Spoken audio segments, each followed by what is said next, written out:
Why you should invest in a camera for photography. Because if you want to get started with photography, the best camera for beginners will do wonders for your journey. Whatever your purpose, incorporating photography into your professional offering or just taking fun pictures of your daily life, getting a decent camera will improve your output. We present you Top 5 Best Camera for Photography 2021. The Fujifilm X-T30 is a 26-megapixel APS-C mirrorless interchangeable lens camera, designed for enthusiast photographers. Offering several key features inherited from the X-T3, the X-T30 is both smaller and less expensive than Fujifilm's flagship models. With the X-T30, you get Fujifilm's latest 425-point hybrid autofocus system, along with plenty of direct controls and a tilting touchscreen. A high-resolution built-in OLED electronic viewfinder offers 2.36 million dots and a maximum refresh rate of 100 frames per second. This results in a crisp, responsive image that makes photography and image review a pleasure. As we've come to expect from Fujifilm, the X-T30 features generous physical controls, including dedicated dials for exposure compensation and shutter speed.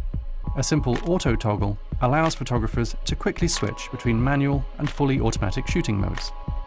As well as high-quality stills, the X-T30 also offers very good 4K 30 video, captured without a crop, including features traditionally only available on more expensive cameras.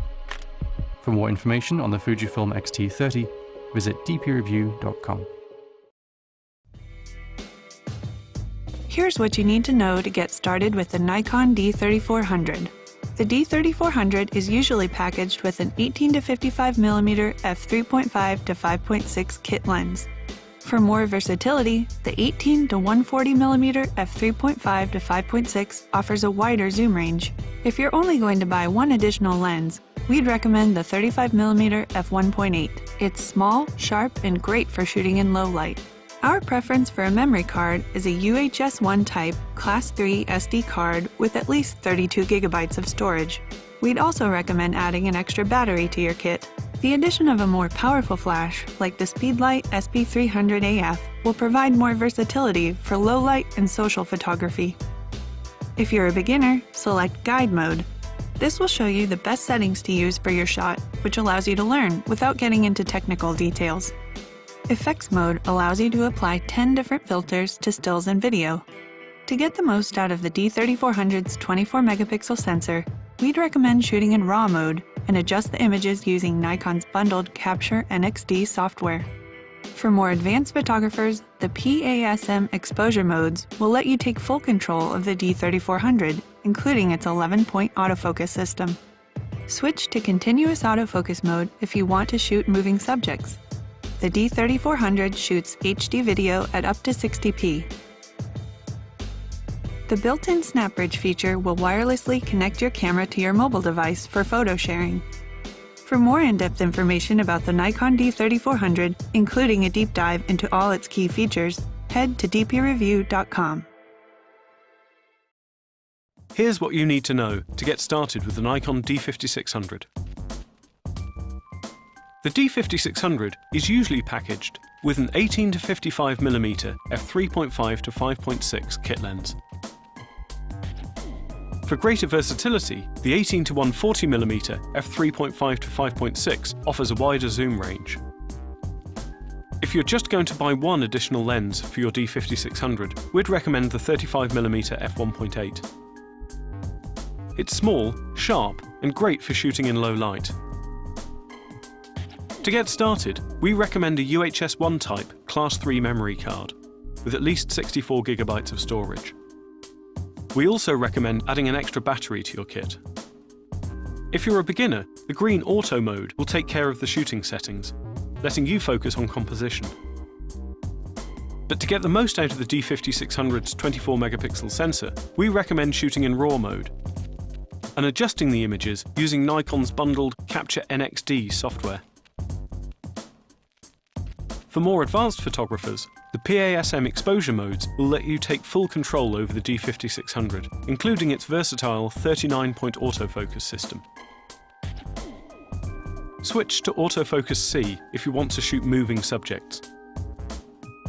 If you'd rather position your focus point manually, you can do this by moving your finger around the touchscreen. either in live view or with your eye to the viewfinder. The effects mode allows you to apply 10 different filters to stills and video. The D5600 shoots HD video at up to 60p. Use the flip-out screen to compose video footage and set the focus. Use SnapBridge to wirelessly connect the camera to your mobile device for photo sharing. For more in-depth information about the Nikon D5600, including a deep dive into all of its key features, head to dpreview.com.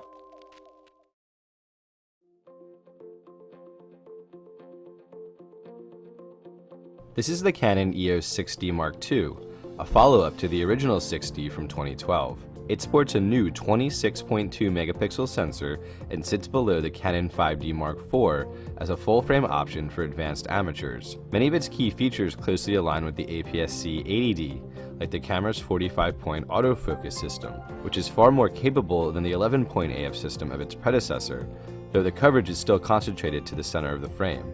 There's no AF joystick, but the camera does offer a vari-angled touchscreen.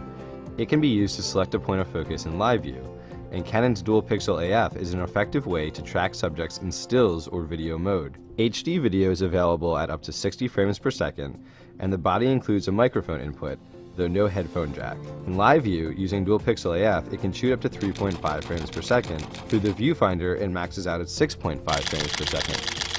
The body is similar in design to the original 6D, though a tad larger and heavier. It is dust and weather resistant. Powered by the LPE6N battery, accessory grip will also be available at time of launch. Other features include Bluetooth, Wi-Fi, and NFC connectivity, as well as a 4K time-lapse mode.